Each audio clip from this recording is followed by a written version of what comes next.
Alors, on a un service de jeu qui fonctionne exactement comme Netflix, mais appliqué aux jeux vidéo. C'est-à-dire que tu regardes un catalogue avec 150, 200 jeux, et quand tu veux jouer à un de ces jeux, tu cliques, tu joues, que tu sois sur ton téléphone, sur ta télévision, sur un PC, un Mac,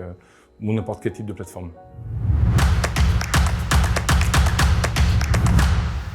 On a une technologie qui permet, avec une latence extrêmement faible de 10 millisecondes environ,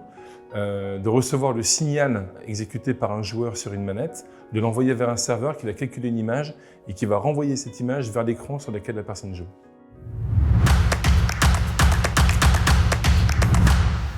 Elle vient naturellement des usages, parce que les publics de plus en plus streament la musique, streament également la vidéo. Et donc on s'est dit que c'était tout à fait intéressant de porter une solution de bonne qualité, premium, de streaming de jeux vidéo. Alors moi à l'origine, je suis historien de l'art,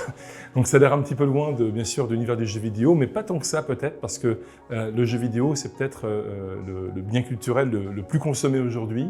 Et derrière il y a des grandes équipes de créatifs, et au début moi j'étais dans le développement de jeux vidéo, j'étais concepteur de jeux, et petit à petit je me suis passionné pour les nouvelles technologies, jusqu'à arriver dans cet univers passionnant du streaming du jeu vidéo.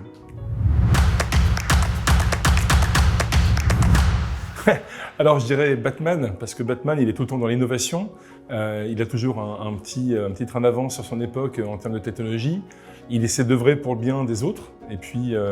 il met du temps à monter son projet avec des doutes, mais il réussit toujours à les dépasser.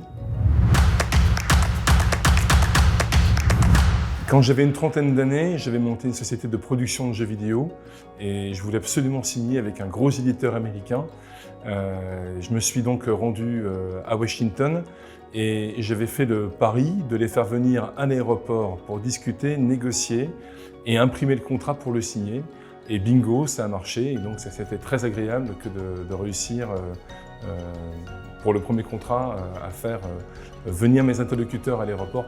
pour faire ça aussi rapidement. Alors je pense que la technologie du futur, c'est un mélange de plusieurs technologies différentes qui vont devenir de plus en plus matures, et c'est ça que je trouve absolument passionnant. Moi-même, j'ai un rêve, on voudrait en fait monter un métaverse lié à la santé, et j'aimerais bien pouvoir, dans 10 ans, travailler sur les nanotechnologies et voir comment des nanorobots dans son corps pourraient peut-être permettre à quelqu'un qui est malade de se guérir avec l'aide d'une manette avec laquelle il pourra diriger ces nanorobots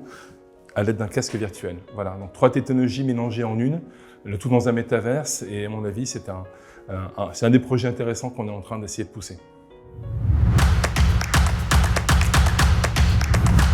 Alors d'abord pour nous, l'actualité, c'est l'Inde. L'Inde qui est un pays extraordinaire avec plus d'1 milliard d'habitants et où on a réussi à convaincre le premier opérateur local de lancer avec nous un service de streaming de jeux vidéo qui va vraiment énormément ouvrir le marché local aux jeux vidéo. Et l'autre activité, c'est l'hôtellerie, l'hospitality, où nous proposons maintenant notre service gratuitement dans les lobbies, et où donc j'invite tous les hôteliers qui nous regardent à nous contacter pour avoir leur service disponible pour leurs visiteurs.